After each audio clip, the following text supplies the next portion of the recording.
kejadian itu nyata ya, nyata di sebuah kuburan yang sekarang masih ada. Beberapa bulan sebelumnya ada seorang mahasiswi yang bunuh diri. Dan itu kita nggak tahu sumbernya dari mana. Dan itu kita gagal, nggak bisa syuting. Itu yang bener yang mana? Dia nanya, dia nunjukin ke layar kita. Itu pure kembar. Lebih baik berhenti dulu, nunggu maghrib.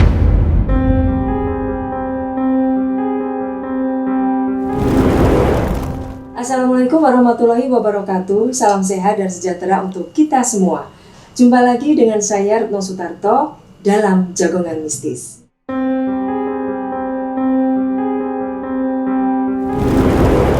Sebelumnya terima kasih yang sebesar-besarnya kepada teman-teman semua yang sudah mensupport channel ini.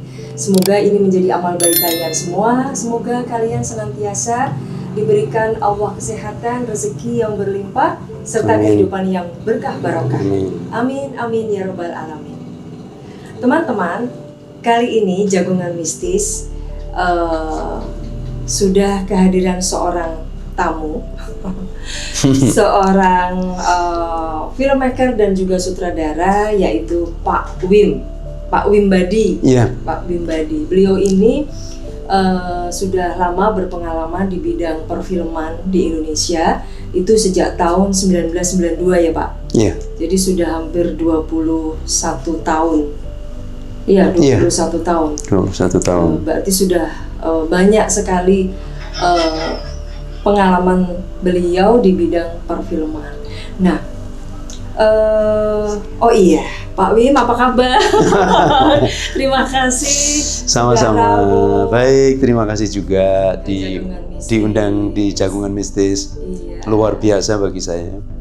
Terima kasih Pak Wim. Saya juga sangat seneng banget Pak Wim bisa bisa bergabung di Jagongan Mistis, karena saya tahu bahwa Pak Wim ini banyak sekali cerita-cerita yang berkenaan dengan mistis dan spiritual.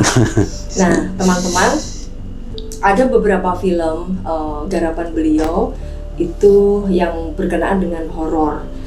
Yang pertama itu 2012 yaitu Pasar Kaget, di mana Pasar Kaget ini mengisahkan tentang sebuah pasar goib ya Pak ya. Iya. Yang ceritanya ini kalau siang itu kuburan, tapi kalau malam jadi pasar. Jadi pasar. Yeah. Itu di daerah Jogja. Itu real nyata. Ya, itu bagian nyata. utara. Enggak, di Jogja Selatan. Oh, Jogja Selatan. Yeah. Nah, itu tahun 2012. Waktu itu saya juga ingat saya direkrut ya untuk di calling juga, cuma saya nggak bisa. Ikut selamatan aja. Cuma ikut selamatan. Terus 2015 beliau juga bikin film, tapi ini bukan horor ya Pak. Religius. Penjuru Lima Santri. Dan yang terakhir itu tahun 2019. 2019. Itu yang berjudul Ku Tak Percaya Kamu Mati. Itu, nah kalau ini dulu juga saya ikut selamatannya. Itu saya juga di calling untuk belum jodoh peran, tapi waktu itu saya nggak bisa karena ke Pontianak karena ada saudara yang sedang mantu gitu. Nah Pak Wim, kalau boleh berbagi ya Pak ya, di Jagongan Mistis ini mungkin banyak sekali teman-teman yang di luar sana itu ingin mendengarkan cerita dari Pak Wim juga, karena ada beberapa film yang diproduksi oleh Pak Wim itu yang berbau horor. Nah, kita penasaran juga nih, biasanya pada saat proses produksi pembuatan film itu sendiri, apakah dari sisi kru, kemudian dari Pak Wim sendiri, secara pribadi, kemudian juga dari pemain itu pernah mengalami hal-hal yang justru kadang-kadang di luar dugaan gitu loh pada saat syuting film. Monggo Pak Wim.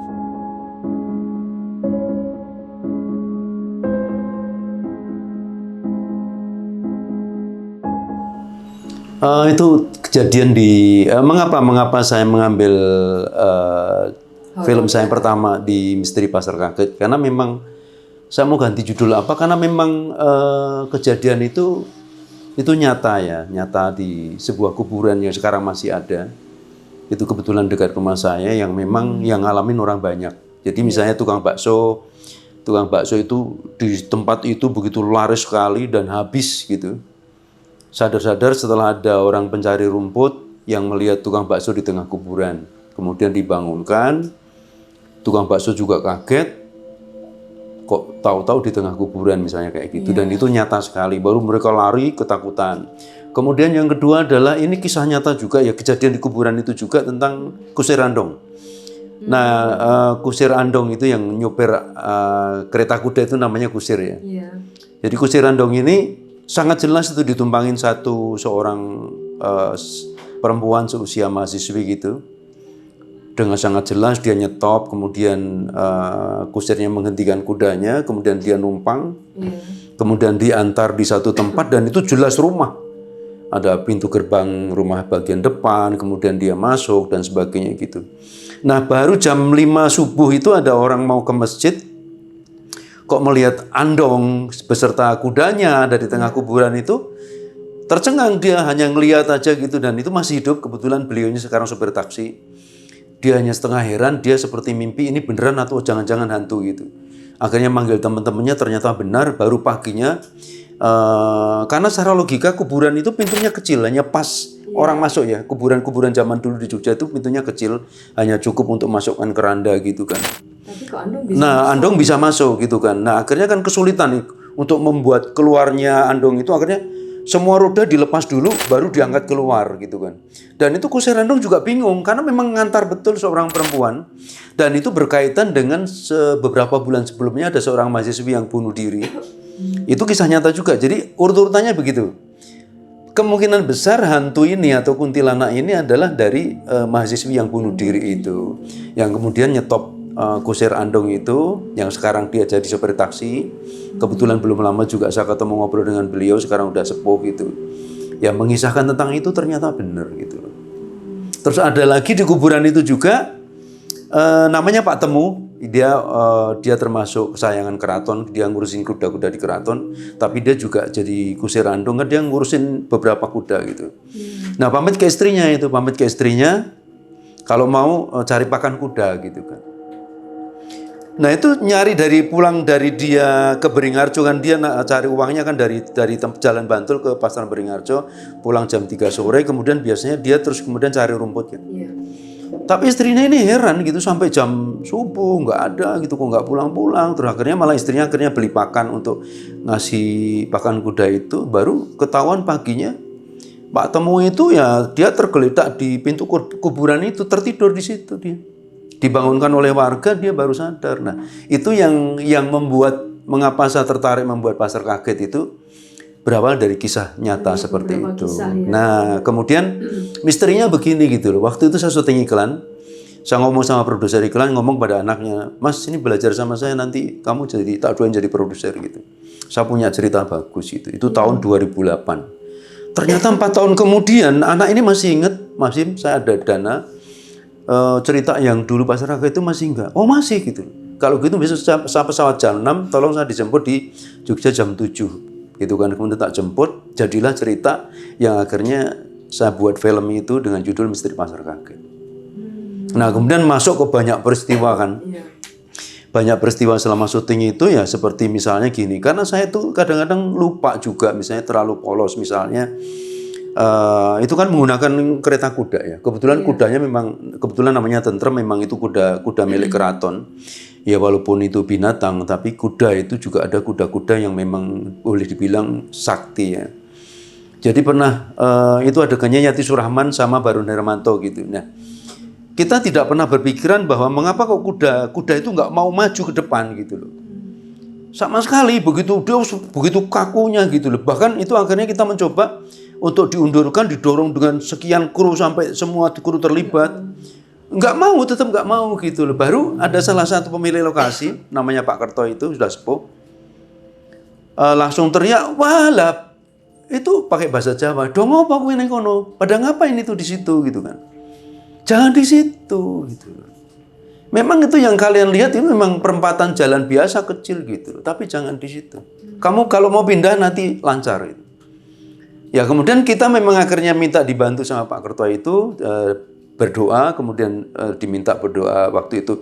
Kalian yang bisa baca Fatihah, saya berdoa dengan cara saya gitu kan. Akhirnya kuda baru bisa dialihkan, kemudian kita pindah lokasi. Itu yang pertama. Kedua, yang sampai sekarang menjadi tanda tanya adalah Besok sore kita penentuan kita lokasi di kuburan itu waktu itu kemarau. Musim kemarau, nggak ada hujan, nggak ada sungai banjir juga nggak ada. Ini juga nyata sekali, itu semuanya melihat gitu loh kejadian itu. Nah begitu kan kita scene malam ya.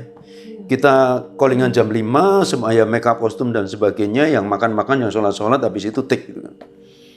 Nah itu kuburan itu dan saat itu memang lagi kemarau panjang di Jogja. 2012 itu kemarau panjang. Itu nggak tahu dari mana itu kuburan itu seperti ada air bah masuk itu. Dan itu kita nggak tahu sumbernya dari mana. Dan itu kita gagal, nggak bisa syuting. Pokoknya tahu-tahu di dalam kuburan itu penuh air.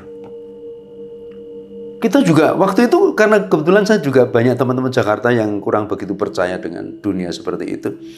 Teman-teman sih juga biasa aja gitu, seperti nggak ada beban apa. Ternyata bagi orang kampung di situ, kebetulan memang ada orang pintar di situ, malah justru minta untuk tidak meneruskan. Karena katanya kalau diteruskan daripada nanti ada korban, mending besok malam diadakan kenduri dulu, kenduri kampung. Justru mengapa beliaunya bertikat baik, ternyata itu adalah kawan bapak saya, jadi ngerti kalau saya syuting di situ. Karena bapak saya dulu kawannya beliau yang sekarang dituakan di situ, beliau bantu gitu loh. Akhirnya itu dipending adegannya, akhirnya kita break. Kemudian baru besok malam kita habis maghrib itu kita kenduri satu kampung, bukan hanya dengan kru, satu kampung kenduri di situ, baru kita syuting. Dan tidak terjadi apa-apa. Gitu. Di tempat yang sama ya? Di tempat yang sama, karena memang kejadiannya di kuburan itu. Nah, tapi yang jadi masalah adalah itu kan ada 2 pohon besar di situ. Sekarang masih ada. Di kuburan itu? Buktinya iya.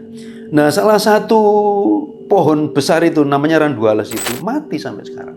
Setelah dipakai syuting itu. Yang satu masih hidup, yang satu mati. Gitu. Dan itu karena akhirnya karena juga di situ banyak kenalan saya gitu sambil bercanda gitu. Ya mereka menyalahkan saya, oh itu gara-gara masih syuting itu yang satu mati gitu kan. Tapi saya juga waktu itu saya masih nggak begitu ngeh gitu kan. Akhirnya saya datang ke kuburan bener dan saya lihat kering itu. Kering sampai sekarang masih tetap berdiri tapi udah mati. Tapi masih. Memang orang nggak berani nyentuh. Iya, karena persis sebelahnya itu kan masjid kuno yang memang dibangun zaman Mangkurat itu. Karena memang kita juga baru tahu bahwa di situ memang ada sisa-sisa peninggalan. Termasuk masjidnya yang zaman gempa 2006 ya, 2008. Ya 2000 ya itu masjid itu juga utuh dan memang kita juga nggak pernah berpikir bahwa kok seperti itu gitu loh, bahwa memang ada peristiwa-peristiwa yang di luar dugaan. Nah pas di syuting itu di hari kesekian itu ada Mbak Sally itu pemainnya gitu kan, sampai marah-marah karena di ruang makeup itu ada satu ekstras yang tidur di situ lagi di makeup. Ini orang kenapa sih yang lain syuting kok malah tiduran di situ gitu. Waktu itu katanya koordinator talent itu ngoleng 20 orang yang semuanya dijadikan hantu. Nah ada satu yang tidur di ruang makeup. Jadi lagi di makeup di sini, katakanlah di ruang makeup gitu. Di makeup lah Mbak Sally itu marah gitu. Ini ngapain sih mau syuting kok malah tidur gitu kan. Lah kita syuting di kan cuma seberang jalan gitu kan kuburannya gitu kan. Kita syuting berjalan biasa. Nah begitu pas hitung-hitungan kan biasa kan mungkin dari koordinator talent sama ke agensinya kan hitung-hitungan gitu. Nah begitu dihitung kok 21, nah 21 itu kan berarti dengan yang di ruang makeup itu. Nah, berarti yang 20 yang di kuburan itu kan ada satu yang bukan. Yang bukan ekstras biasa gitu loh. Itu kisah nyata. Nah kemudian yang terjadi adalah karena kebetulan film ini kan diproses di Thailand ya. Sound design-nya di Thailand, color-nya juga, grading color-nya juga di Thailand karena memang produser mintanya di sana gitu kan, memang dia setel yakin. Dan kebetulan di Thailand waktu itu masih ada sebuah perusahaan Amerika, Technicolor itu memang buka cabang di situ gitu. Jadi kita sangat yakin bahwa nanti color-nya bisa bagus, sound design-nya juga bagus gitu kan, Technicolor Amerika itu. Nah sampai di sana itu Mas Kimawan Santoso almarhum yang sound design terkenal itu, waktu itu masih hidup gitu. Nah begitu di hari kedua kan kita mau, karena kita pas nunggu jam, karena jarak antara studionya Technicolor dengan Mall Bangkok itu kan nggak jauh. Nah kita mau keluar itu Mas Kimawan tuh lari keluar dari studio, sedangkan tuh nggak pernah terjadi. Dia udah ratusan film dia sound desainnya dia gitu. Itu dia ketakutan gitu. Jadi dia nanyain tentang ada satu frame gitu, ada 2 nenek kembar. Ini tadi saya lupa nggak saya bawa gitu. Sekarang masih saya simpan itu. Nah begitu dia pada waktu di Jakarta dia nggak sadar gitu. kan di offline dulu di Jakarta itu, Iya. dibuka lagi di sana. Begitu dibuka kan pakai layar besar gitu. Pada waktu di Jakarta kan masih TV besar. Iya. Begitu di sana kan langsung pakai layar gitu kan. Begitu dia operator gitu, nah dia freeze gitu kan, dia lihat ini kok kembar gitu kan. Iya. Nah kita udah jalan kira-kira 100 meter gitu lagi gitu, wah bentar, saya nggak berani kalau sendiri gitu kan. Dia teriak, saya harus ada temennya, saya nggak mau kalau sendiri gitu. Nah kita kan balik lagi, emang kenapa? Itu yang bener yang mana? Dia nanya, dia nunjukin ke layar gitu. Itu pure kembar itu. Padahal pada saat shoot Enggak ada. Maksudnya nenek itu nggak ada sama sekali. Yuk kita nggak kepikiran. Nah itu pun sadarnya. Jadi ada lompatan gitu ketika syuting selesai kok 21 gitu loh. Sementara ya tetap memang dibayar 20. Iya. Tapi kan dengan satu yang tidur itu begitu selesai syuting setengah 1 malam, break, baru dibangunkan itu. Terus kemudian baru sadar semua loh berarti yang di depan tadi bersiapa gitu. Baru mereka pada sadar. Oh berarti yang depan. Nah lompatannya ke pas dibuka di Thailand itu, begitu di Thailand dibuka kan pakai layar besar gitu. Mas Kimawan yang nggak pernah ngalamin kayak gitu, nggak pernah ditemenin. Karena memang kita udah ngomong bahwa ini udah bagiannya Mas Kimawan gitu kan, ya udah kita jalan-jalan gitu kan. Nah itu baru kita jalan kira-kira 100 meter gitu. Teriak dia buka pintu studio, wah saya nggak mau sendiri, saya minta ditemani. Dan dia ketakutan bener gitu. Di freeze gitu, itu lihat tuh. Mas Im itu yang mana itu? Ini kok memang ada ini ya ibu-ibu kembar gitu kan. Saya juga baru tahu juga, baru sadar itu waktu di Jakarta nggak ada yang ngomong gitu kan. Nah, lihat, Tapi maksudnya itu di layar itu hanya gambarnya hanya ibu dua itu atau juga? Oh enggak banyak. Tapi cuma kebetulan dia di barisan depan. Yang kembar gitu kan. Kan kemudian kan di freeze, kemudian memang kebetulan gambarnya dia kan ada meter close up gitu kan. Jadi dia separuh gini kelihatan. Akhirnya di situ di screenshot juga. Kemudian kita semuanya punya gitu loh. Di screenshot di situ. Screenshot di handphone saya ada, semuanya ada gitu kan. Karena kita juga masih mikir. Sampai akhirnya selalu kalau ketemu mana yang asli ditanya ini. Ayo taruhan mana yang asli gitu. Sama persis. Cuma kan di situ beda di matanya, satunya merah, satunya normal. Nah, yang membedakan di situ. Tapi tetap kita nggak tahu ini yang asli yang mana. Dan itu kita cetak. Itu real nyata itu. Terus pada saat penayangan film itu sendiri jadinya gimana? Tetap normal, itu tetap kelihatan. Oh, tetap Tetap kelihatan. Iya, tetap kelihatan. Cuma waktu itu kan kita nggak mau bikin sensasi, nanti dikira kita sensasi menipu atau apa. Jadi kita di marketing juga kita biasa-biasa aja. Iya, kita biarkan gitu kan. Itu yang pernah saya alami seperti itu di tahun 2012 dengan Pasar Kaget itu memang diilhami dari kisah nyata gitu loh. Itu. Dan sampai sekarang pun Pak Dukuh, kalau di sini RW ya. Kebetulan memang yang jadi pemain openingnya kan Pak Dukuh. Pak Dukuh itu ya ketua RW lah kalau di sini gitu. Yang jadi openingnya juga beliau. Dan memang termasuk beliaunya termasuk ngalami yang tukang bakso itu. Karena otomatis kan dilaporin warga tentang kejadian itu kan, tentang yang mungkin bagi warga sangat tidak masuk akal kok ada tukang bakso di tengah kuburan. Kalau yang jarak tempuh antara Kusir Andong itu agak lama, tapi juga masih dalam kurun waktu yang masih yang sama gitu loh. Nah itu salah satu kuburan di situ dan sampai sekarang memang nggak ada yang dirubah sama sekali. Kalaupun toh mungkin ada dana pembangunan desa atau apa, makam-makam dibugar gitu. Ya makam itu yang tidak dibuka, nggak ada yang berani gitu, memang nggak ada yang berani. Tukang juga nggak ada yang berani. Tapi kalau Pak Wim sendiri istilahnya mendengar dari berbagai kisah itu, sebetulnya di pasar itu ada apa Pak? Bukan di pasar, di kuburan maksud saya. Ya memang konon menurut cerita memang dulunya itu menurut cerita dari para kesepuan ya memang dulunya pasar gitu sehingga terjadi pembantaian pembunuhan kan memang. Waktu dari Amangkurat 1 itu kan sudah ada demo sebenarnya tentang perekonomian. Berarti memang awalnya dulu pasar. Iya, memang pasar. Kemudian memang ada pembunuhan massal di situ. Kemudian sekian tahun kemudian itu kan pergeseran waktu. Ya, kemudian di situ juga memang sama warga digunakan dan sisa-sisa kuburan juga masih ada. Karena memang akhirnya kan dikubur di situ. Iya. Dari peristiwa itu. Berarti masih tersimpan energi. Masih tentang sejarah kelam ya. Masih itu. Tapi memang berkaitan dengan itu seperti itu kan kayak seperti ada tuah ya, seperti kenapa mahasiswi itu, ini kan kisah nyata tuh mahasiswi ini yang bunuh diri itu, yang dimakamkan di situ itu, dan itu sangat jelas itu. Dan ternyata jenis-jenis kayak gitu ya tentang makhluk lain di luar kita ya, jenis mereka itu ternyata tidak ada istilahnya itu malam atau siang kok. Nggak ada bahwa hantu itu muncul pada malam hari, itu enggak juga.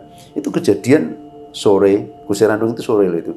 Kan baru sadarnya kan jelang subuh ditemukan orang itu, orang mau berangkat ke masjid itu tidak identik dengan mesti malam itu, enggak gitu. Cuma akhirnya kan memang karena sudah banyak saksi-saksi bahwa orang sering sadar itu setelah ngelewatin kuburan di malam hari ngertinya itu pasar. Karena memang di Jogja kan ya sama dengan kalau di Jakarta di Pasar Induk kan malam juga, di sini banyak pasar malam. Di Jogja kan ada beberapa yang pasar malam juga gitu loh. Tapi mereka sadarnya setelah lewat bahwa di situ bukan pasar gitu. Ya memang kuburan gitu loh. Nah dari situlah kita saya pelajari, saya survei, saya ngobrol dengan banyak pelaku sejarah di situ, yang kemudian saya ajukan ke investor, disetujui, jadilah film Misteri Pasar Kaget. Gitu. Wah seru juga ya Pak. Yeah. Pak Wi, monggo silakan diunjuk dulu Pak. Ya, makasih.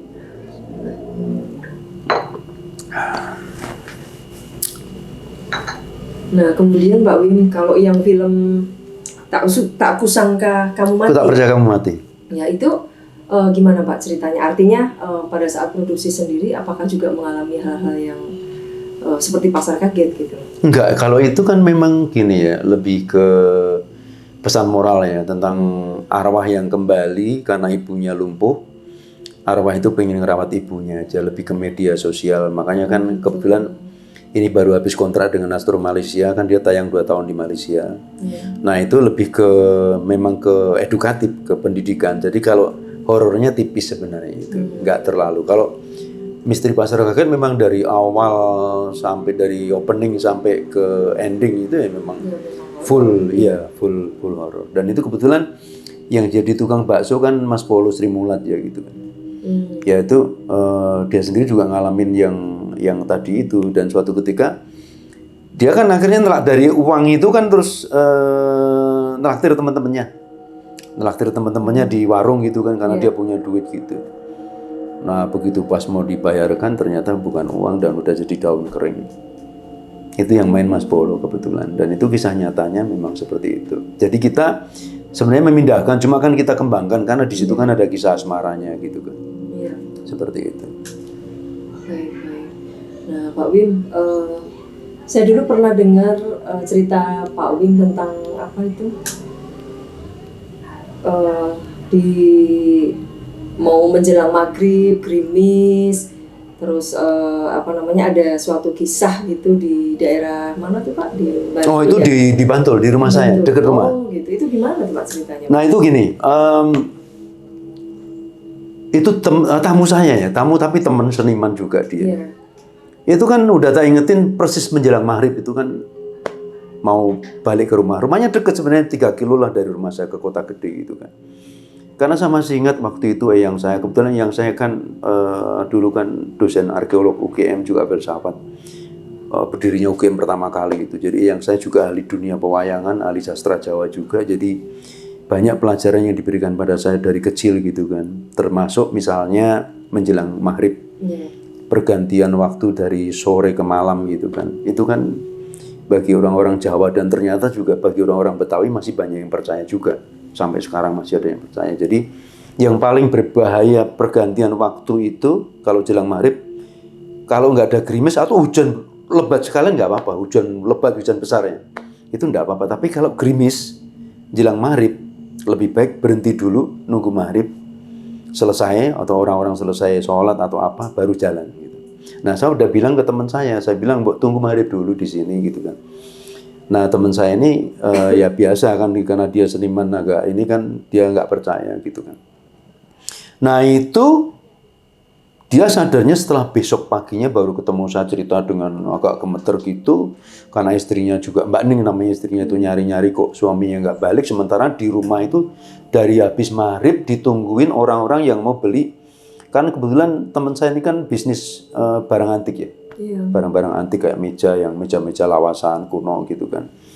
Ada beberapa tamu Jakarta, Surabaya yang udah janjian datang itu ditunggu sampai jam 12 malam nggak datang gitu. Dan bahkan teman saya itu jadi 100 meter dari depan rumah saya ke barat itu ada jalanan turun. Jadi setelah kita reka ulang dengan teman-teman yang ngerti dunia itu pintu masuk jalanan kota. Kayak portal gitu ya Pak? Bukan portal, pokoknya begitu masuk di situ kayak di kota, kayak misalnya kalau lurus ya kayak lurusnya Malioboro gitu loh.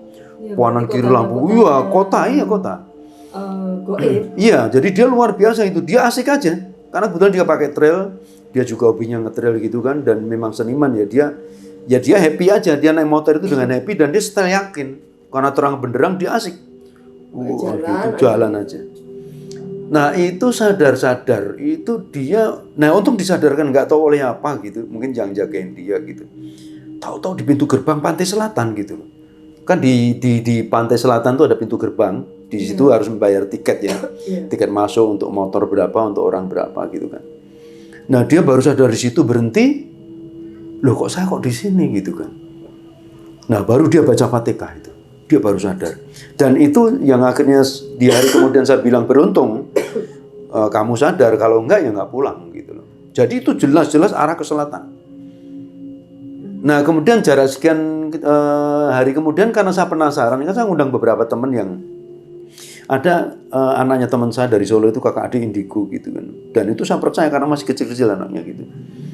Nah kemudian nunggu jam 1 malam kita jalan kaki karena deket.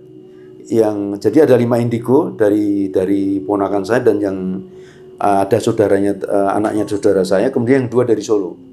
Yang 2 dari Solo ini masih kecil-kecil, SD kelas 5 dan kelas 6. Nah yang dari Solo ini memang pintar, dia ngomong, nah, nanti kita mulai dari sini ya, nanti dari garis ini nanti kamu bau apa, saya bau apa. Jadi ternyata dari 5 anak itu yang 2 bau bacin amis gitu, yang 3 bau wangi. Itu menandakan apa Pak? Ya dia meyakini bahwa memang dimulainya dari situ, yang jalan raya, jalanan kota yang gaib itu gitu loh, menurut dia gitu kan. Tapi dari tamuku yang ngalamin itu kan ada di situ juga. Kita memang ketemu malam itu setelah ada kejadian itu kita penasaran, ingin tahu gitu loh, ingin tahu. Nah ternyata sampai sekarang pun dari tetangga-tetangga saya itu menceritakan tentang tempat itu bukan hal yang aneh. Jadi saya termasuk ketinggalan. Karena ada kejadian itu saya juga baru tahu gitu, baru tahu. Dan ini belum begitu tahu juga ya Pak. Nah ternyata gitu. Iya benar, ternyata jarak tempuh alam sana dengan jarak tempuh misalnya dari rumah saya ke rumahnya teman saya itu kan cuma 30 menit lah. Tapi ternyata di alam sana itu jarak tempuhnya lebih panjang. Karena tamu-tamuku ini nyampe rumah jam 3 pagi jelang subuh. Kan beda jauh. Iya. Jadi 7, 8, 9, 10, 11, 12, 01, 02, 03 9 jam bedanya. Itu yang temen Yang jauh, yang tamuku tadi. Yang harusnya pulang cuma 30 menit. Jadi ternyata jarak tempuh masuk ke alam kejalanan kota itu 9 jam dia. Tapi pada saat dia sadar kok tiba-tiba aku di gerbang masuk ke arah. Nah itu kita nggak tahu tentang keajaiban itu. Kan setiap kalau kita percaya kan maka ada istilah kakang kawadiari ya. Kita ada yang ngomong, kita ada yang jagain gitu lah. Ya mungkin diingatkan itu, ada yang jagain itu yang mengingatkan bahwa kamu kesasar gitu. Baru sadar dia karena pakai trol, dia baru sadar. Loh kok sampai di gerbang Parangtritis, kok di gerbang Pantai Selatan, dia baru dia merunduk baca dan dia noleh kanan kiri, jelas dia kesasar gitu. Terus balik lagi. Dan dia juga baru sadar sampai rumah kok nggak begitu lama subuh. Akhirnya kan begitu ketemu di hari kemudian karena Mbak Ning, istrinya Mbak Ning namanya itu juga nyari-nyari ke saya, itu kemana sih masih mau dikira saya bohong gitu kan. Saya juga nggak apa-apa kok, misalnya di tempat Mas Sim juga nggak apa-apa gitu kan. Nah kita sambung-sambungkan cerita itu, ternyata jarak tempuhnya tadi akhirnya istrinya teman saya itu juga mengaku bahwa ternyata benar. Makanya begitu sekarang ada cerita-cerita tentang ada kota gaib dan sebagainya gitu.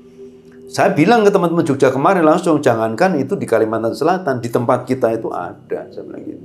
Nggak usah jauh-jauh, itu dari rumah saya, depan rumah, ke kiri kira-kira 100 meter, itu awal pintu masuknya jalanan kota. Saya bilang gitu. Tapi di daerah situ apakah ada pemukiman juga Pak? Maksudnya rumah-rumah? Ya memang ini memang desa, memang di desa saya. Oh, gitu. Dan itu Artinya memang juga banyak. iya rumah media. gitu Jadi gini Mbak, itu medianya tetap jalan biasa. Oh. Jalannya sama. Jadi jalannya gaib itu seperti menggunakan jalan yang sama, cuma kondisinya berbeda. Iya. Dia terang benderang Nah, kayak maksud saya artinya dalam secara kasat mata dilihat itu ya kayak normal. Seperti ini, ya, seperti ada rumah-rumah ya, seperti itu. seperti itu normal.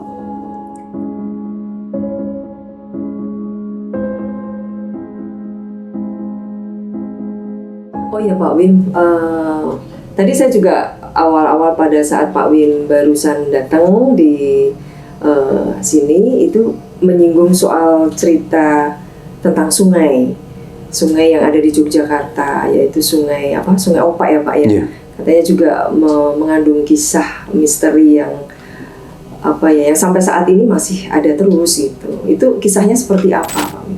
Wah, menarik sekali sebenarnya cerita tentang Sungai Opak itu, tapi juga terlepas dari itu semua kan kalau anak-anak sekarang kan pada nggak percaya. Iya, sebentar Pak Wim. Saya ingat Sungai Opak itu dulu kan waktu Jogja gempa itu kan pusatnya juga di Sungai Opak ya, 10 km di Sungai Opak itu sendiri, sehingga makanya sampai parah ya kondisinya, walaupun 5,8 skala Richter ya. Termasuk rumah saya juga hancur. Oh gitu. Iya. Nah kalau ngobrolin soal Sungai Opak itu memang saya sendiri ngalami gitu ya. Yeah. Dan itu saya lihat dengan kasat mata saya sendiri waktu itu saya masih SMP, karena zaman itu masih belum ada listrik. Kemudian juga belum semaju sekarang ini teknologi. Nah itu saya betul-betul ngalami, karena gini, kalau saya disuruh milih misalnya pulang dari Solo jam tengah malam, dengan pulang yang hanya jarak mungkin nggak nyampe 1 kilo dari selatan rumah saya ada Sungai Opak itu, saya akan memilih pulang dari Solo daripada harus ngelewatin sungai atau jembatan Sungai Opak itu. Kenapa Pak? Ya bukan rahasia umum ya, zaman itu kan juga masih gelap, ya zaman itu masih gelap. Dan tahun berapa Pak? Ya tahun 73 ya, tahun 73, tahun 73. Masih pada saat itu saya kan biasa kalau sore itu paling telat habis maghrib itu saya mesti ngambil daging. Saya bantu nenek saya untuk ambil daging di timur sungai gitu kan. Nah, saya nunggu barengan, saya nggak berani lewat sendiri. Saya nunggu barengan orang berikutnya. Yeah. Nanti bukan hanya saya kayak gitu itu, orang lain pun juga kadang-kadang nyari barengan untuk ngelewatin sungai itu, zaman itu gitu. Nah, tapi waktu itu saya nunggu, saya nggak ngerti ada satu keajaiban, mungkin saya sangat percaya dengan leluhur saya. Mungkin tanamannya baik sehingga mungkin jadi hasilnya juga baik gitu ya. Itu jelas sekali, ramai sekali itu. Saya udah nggak kepikiran itu sungai. Seperti ada pawai yang luar biasa panjangnya dan lampu itu terang benderang dan begitu gemuruhnya derap kaki kuda, pengawal-pengawal yang nunggang kuda, kemudian prajurit itu ada drum band, ada prajurit-prajurit kayak keraton gitu. Nah saya berani nggak usah nunggu, saya udah langsung, wah banyak orang gitu kan, saya langsung lewat aja, jalan aja. Begitu saya sampai di tempat antri ngambil daging itu, saya baru kepikiran. Kok tadi rame-rame itu kemana, kok nggak ada gitu loh. Pas lewat lagi gitu ya? Atau bukan, saya udah sampai di tempat di timur sungai, saya baru sadar. Oh, baru sadar. Nah efek dari itu, begitu selesai saya ngambil daging, saya mau pulang nggak berani. Dan saya nggak berani cerita gitu, karena bagi orang-orang di sana konon katanya ya kalau ngelihat seperti itu nggak usah diceritakan. Akhirnya saya mampir ke om saya nggak cerita, pokoknya intinya saya minta diantar. Om saya juga udah, karena sayang sama saya masih SMP gitu kan, saya juga bawa daging banyak, akhirnya diantar-antar aja gitu loh. Dan baru sekian tahun kemudian saya baru cerita, itu pun dipancing oleh cerita lain yang sama gitu loh. Jadi di tempat di Sungai Opak itu bagi orang-orang yang percaya gitu, itu jalan raya.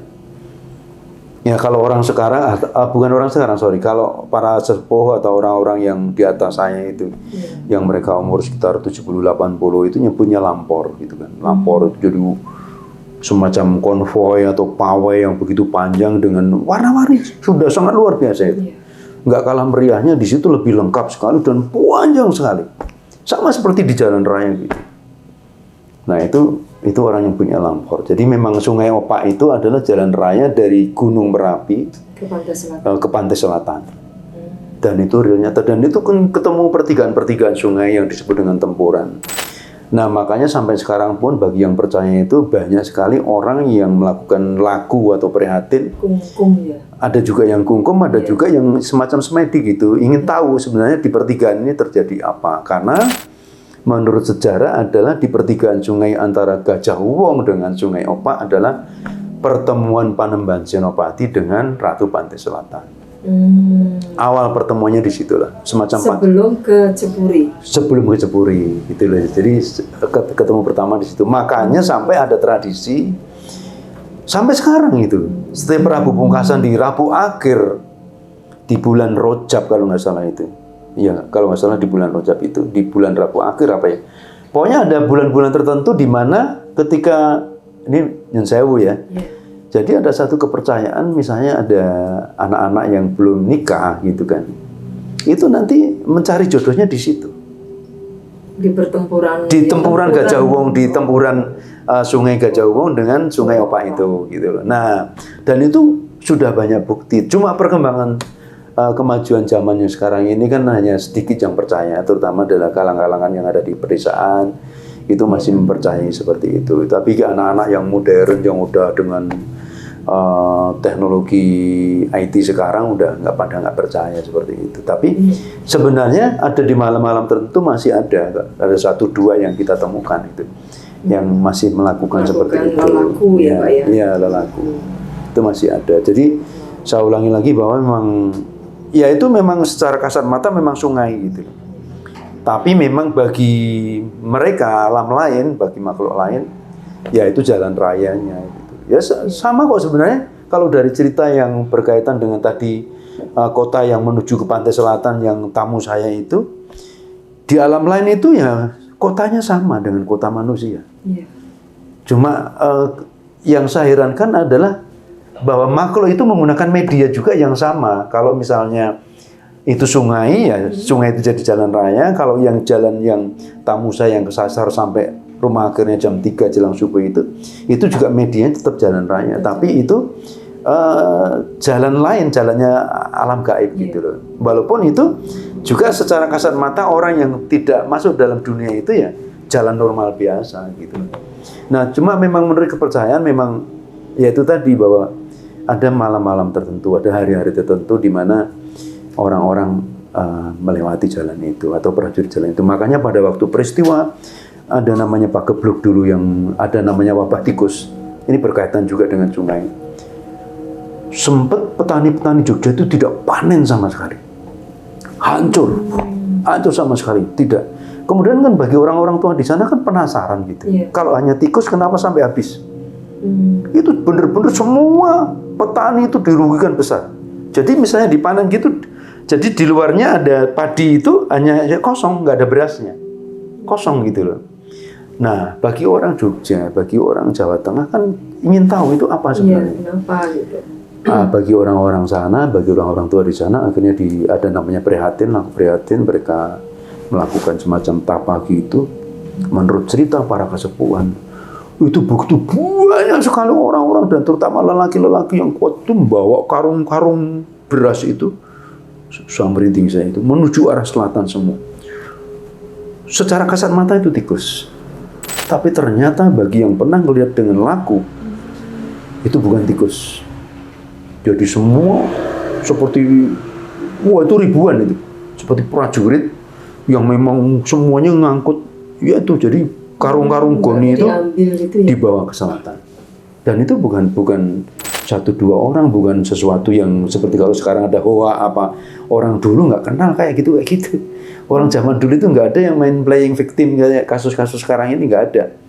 Jadi kalau dia cerita, ya cerita apa adanya, dan para kesepuhan itu cerita ya memang cerita nyata gitu. Bukan dibuat-buat untuk karena faktor-faktor bisnis atau politik. Mereka nggak ada seperti itu. Dan itu nyata gitu. Tapi pada saat sekarang ini zaman modern seperti ini Pak, tentang jembatan yang Pak Wim ceritakan tadi, itu kondisinya sekarang bagaimana? Apakah orang-orang yang sekarang ini berani melewati itu, tidak harus menunggu barengan untuk melewati jembatan itu, atau bagaimana Pak? Nah ini kan jembatan sekarang ini udah dibangun Dulu kan memang kesan angkernya kan memang ada satu pohon, jadi di ujung barat yang dekat rumah saya itu kan di ujung jembatan itu kan ada satu pohon beringin kecil gitu. Memang kecil gitu, tapi memang nggak tahu akhirnya nggak ada. Itu saya udah umur berapa saya juga lupa gitu kan. Cuma kan begitu saya seusia kuliah itu kan dibangun jembatan besi. Nah itu kan memang hilang. Cuma sampai sekarang masih ada yang meyakini. Saya sering masih kalau saya pulang gitu, masih sering menemukan sesaji-sesaji di situ.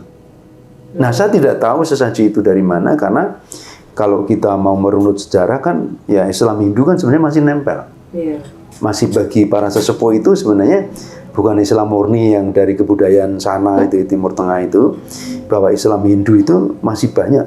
Jangankan di Jogja, di Solo itu sendiri pun di pinggiran di Sukoharjo itu masih paling kental di sana gitu. Jadi di pertigaan-pertigaan itu kalau ada orang punya hajatan masih banyak sesaji-sesaji seperti di Bali. Nah di jembatan yang balik lagi ke jembatan Sungai Opak yang dekat rumah saya itu, sekarang masih sering kalau misalnya ada orang hajatan masih ada yang mempercayai ya pasang sesaji di situ. Karena ada satu ketakutan juga misalnya pengantinnya nanti lewat diarak di situ entah dengan mobil dengan apa, takut kalau nanti terjadi apa-apa. Karena kan di sekitar situ kan maka ada nama di daerah-daerah situ tuh ada namanya tempat tikungan Cinomati, itu kan matinya seorang Chinese gitu kan. Dan misalnya belum lama bahkan belum lama sekali. Nah, ada Kapolsek yang pindahan baru gitu kan. Pindahan baru kebetulan cerita sama saya. Nah, itu untungnya Kapolsek ini sadar dan mempercayai dunia kayak gitu. Nah, tiba-tiba dari kejauhan itu beliaunya kan naik motor ini. Kok ada orang nyapu, ibu-ibu sepuh gitu nyapu di tengah jalan gitu. Nah itu Pak Kapolsek ini turun karena sadar bahwa ini bukan ibu sembarangan gitu. Sadar, kemudian ibu permisi, saya cuma tugas di sini, saya tidak ada maksud ganggu ibu, tapi tolong ibu juga jangan mengganggu saya, syukur-syukur malah bantu saya menjaga di sini gitu. Nah ternyata kalau dikaitkan dengan banyaknya kecelakaan bahwa adalah orang-orang yang tidak tanggap menghindari ibu yang nyapu itu terperosok ke jurang itu gitu kan, saya kayak gitu. Dan itu sampai sekarang ya termasuk nggak jauh dari sungai itu kan berapa anggota DPR ya 5 mati semua.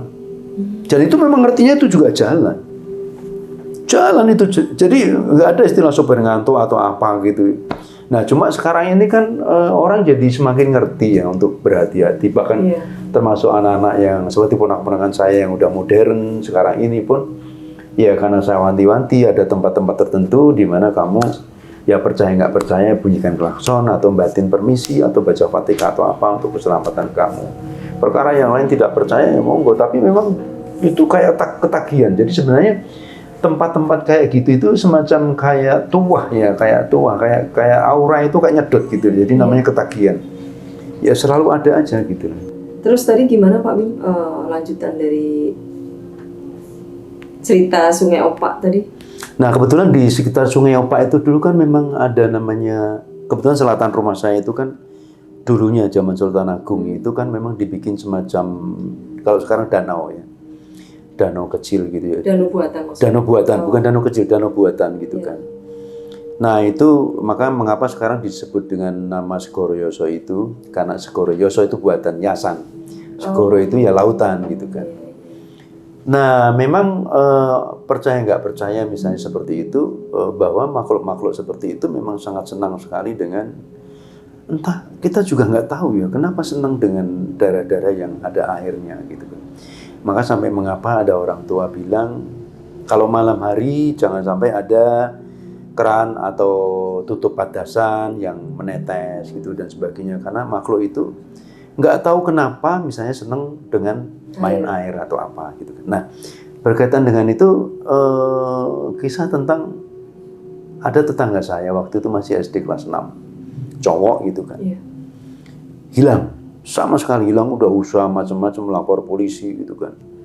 Itu kejadian udah puluhan tahun yang lalu gitu kan. Nah itu udah kalau dengan cara sampai dengan entah ada yang ke orang tua, ada yang dengan cara-cara tradisi kalau nyari orang di Gondol WP itu seperti itu ada tradisinya, ada pakai alat-alat dapur yang ditabuh, pakai ayam yang dibunyikan supaya bunyi gitu kan, tetap nggak pulang. Dan karena memang akhirnya nggak ditemukan, akhirnya diikhlaskan. Hilang itu karena apa Pak? Ya hilang aja, hilang nggak pulang. Kalau sekarang mungkin dia dari pergi gitu. Iya, pergi nggak pulang. Pergi nggak pulang. Waktu itu masih SD kelas 6, cowok itu. Oh, dari sekolahan. Iya, ya deket di Sungai Opak itu juga, daerah situ juga. Karena memang ya peninggalan di situ masih kental dengan peristiwa-peristiwa. Nah, setelah itu akhirnya keluarga pasrah lah. Pasrah, memang polisi juga udah mentok. Memang usaha dengan segala macam usaha dengan cara modern juga nggak ketemu. Akhirnya ya pasrah. Tapi nggak taunya sekian tahun kemudian anak itu pulang dan akhir-akhir ini sering ketemu dengan saya, tapi dalam kondisi bisu. Nah, dulunya nggak bisu dia. Nah, pertanyaannya, setelah hilang, mengapa kok bisu? Itu dibuat oleh di sananya oleh mereka. Karena kalau dia nggak bisu, dia akan cerita tentang apa yang dialami di sana. Gitu. Nah, sekarang dia kalau menceritakan ya seperti anak difabel, dia cerita gitu kan. Kebetulan di tengah-tengah orang nggak begitu peduli, saya senang dengan anak-anak yang kayak gitu, saya senang. Saya suka nemuin dia gitu, maka keluarganya kan sangat sayang juga sama saya karena saya peduli sama dia. Karena bagi saya juga bisa belajar dari anak ini gitu loh. Dan dia cerita tentang kejadian itu, walaupun saya hanya sedikit tahu bahwa intinya bahwa di sana itu dia dikasih kehidupan, dilayani dengan baik gitu. Tapi ada satu hal yang dia tidak mau makan. Karena apa, Pak? Ya karena kalau makan berarti nggak bisa pulang. Gitu. Bagi yang percaya, iya. Kalau makan nggak otomatis, begitu dia makan makanannya mereka, udah jelas nggak pulang. Kita meyakini itu, merinding saya. Itu udah bukan rahasia umum. Hilangnya itu udah sekian tahun kemudian, terus dia nggak makan. Bisa gitu. Nah, itu kita nggak tahu. Makanya kalau kita kaitkan dengan cerita tadi tentang jarak tempuh waktu, di sana mungkin lama sekali. Tapi memang kalau hitungannya di kita, itu juga nggak masuk akal. Karena sekian tahun ya, hampir 10 tahun baru pulang. Dan udah gede sekarang, udah dewasa. Udah semasih itulah, udah anak SMA lah kalau sekarang. Mungkin udah kuliah ya, udah kuliah semester 2-3 gitu kan sekarang. Sekarang udah, dia balik itu katakanlah SMA kelas 3. Tapi dulu hilangnya SD kelas 6. Orang tuanya gimana itu? Ya memang akhirnya berserah diri. Begitu dia pulang ya geger. Kaget semua. Tapi begitu ditanya nggak bisa ngomong, ya udah jadi tangisan campur aduk. Bahagia, seneng, tanda tanya, dipeluk, dilepas. Tapi nggak bisa ngomong. Ya. Merinding saya. Karena itu memang jadi geger. Itu kan memang begitu dia muncul itu kan bagi keluarga itu kan tanda tanya kan, tiba-tiba munculnya siang hari loh itu. Artinya dipulangkan itu pun dia di siang hari bukan di malam hari. Bahwa saya juga jadi, oh ternyata bahwa dunia mereka itu tidak ada istilah, ya memang ada malam-malam tertentu yang bagi alam itu adalah alam raya ya. Artinya ada malam-malam raya, misalnya ada malam Jumat Kliwon, ada malam Selasa Kliwon, mungkin ada malam tertentu itu gitu. Tapi pulangnya anak ini kan siang, sore lah katakanlah habis asar gitu. Begitu dia muncul, kemudian keluarganya ngelihat gitu kan, tapi dilihat dari kondisi teksturnya apa, jelas itu anak itu gitu. Cuma semuanya stuck, bingung gitu loh antara sampai dia menjelaskan itu juga nggak bisa ngomong jelas, udah bisu, udah jadi tangis histeris di situ, campur aduk antara bahagia, kaget, tanda tanya gitu kan, terus sedihnya juga kok nggak bisa ngomong gitu kan. Artinya dia masih ingat ya jalan untuk pulang gitu loh. Kalau menurut saya diantar. Menurut saya diantar. Diantar oleh. Atau gini, balik lagi tentang bahwa di dekat situ ada pintu masuk dan pintu keluar menuju ke alamnya mereka. Gitu loh. Karena tiba-tiba udah di suatu tempat. Iya kan setelah itu kan ada kejadian satu ini. Misalnya gini. Sekarang ini masih ada di situ, jadi di pinggiran sungai di situ ada satu pohon besar, saya lupa namanya gitu kan. Itu kan ada anak hilang setelah dia. Nah, cuma kan memang kebetulan menemukan orang pintar karena keluarganya tetap penasaran ingin tahu sebenarnya anak saya itu kemana. Kemudian orang pintar itu bilang bahwa kalau kamu sekedar ingin lihat, bisa, tapi anak itu udah nggak bisa pulang. Orang pintar ini bilang begitu. Terus kenapa? Karena anakmu udah makan, makanan yang ada di situ. Gitu loh. Kalau misalnya belum makan, ada apa yang dimakan di situ, bisa pulang. Kalau kamu ingin lihat, sekedar lihat, ayo. Akhirnya diajak keluarga itu untuk melihat. Dia posisi di tempat itu. Secara kasat mata itu pohon. Tapi bagi alam lain itu adalah sebuah istana. Nah yang ini nggak pernah pulang. Karena dia makan di situ. Nah yang bisu itu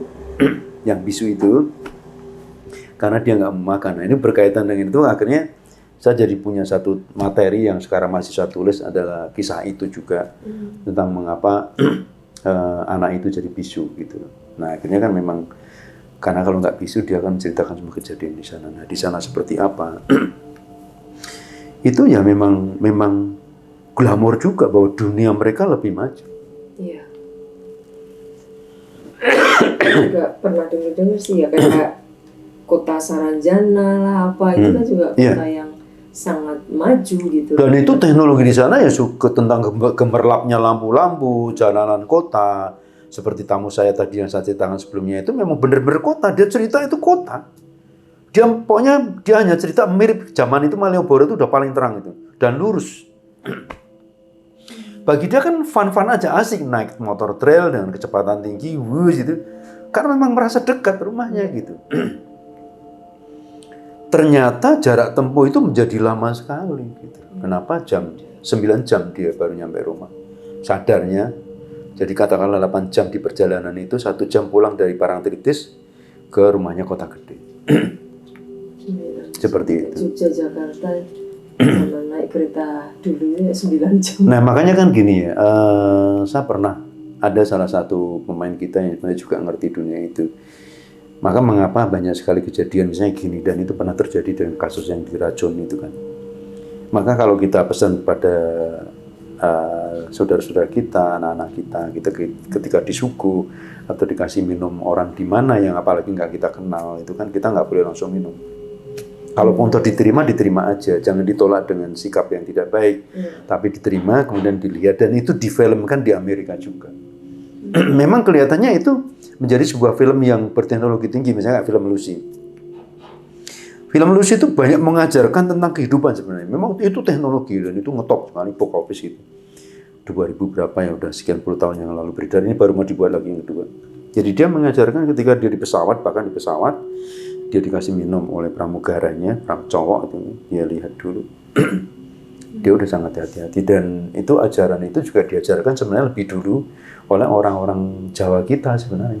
Jadi ketika kita mau minum, ya kita lihat dulu yang kita minum. Ketika kita mau duduk, kita lihat dulu kursinya. Kan seperti itu. Itu sebenarnya ada filosofinya seperti itu. Nah banyak sekali itu yang hilang oleh anak-anak sekarang gitu. Sedangkan itu sangat penting gitu.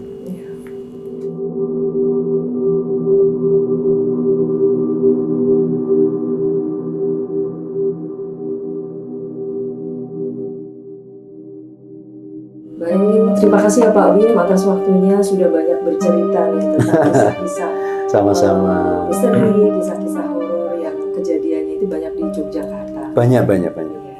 Nah ini tadi teman-teman jagungan mistis saya dengan Pak Wim. Mudah-mudahan bisa diambil manfaatnya dan semoga bisa menebarkan manfaat serta pembelajaran hidup untuk kita semuanya. Baik, terima kasih atas perhatiannya. Jangan lupa untuk selalu support channel YouTube Retno Sutanto. Terima kasih. Akhir kata saya ucapkan Assalamualaikum warahmatullahi wabarakatuh. Rahayu.